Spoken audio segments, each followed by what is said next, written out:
Why, that was quick. 3 minutes.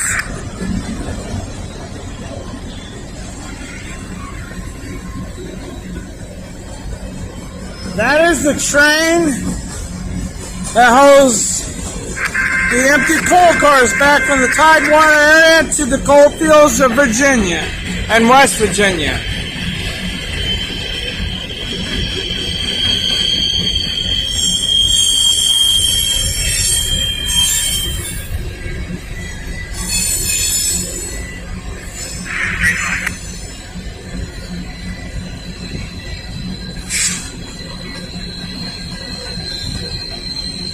This is the train that this train was waiting for to go by.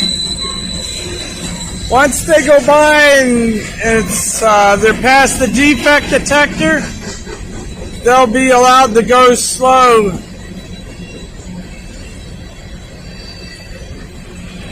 They're heading out to Forest. This train right here is heading to Forest, Virginia,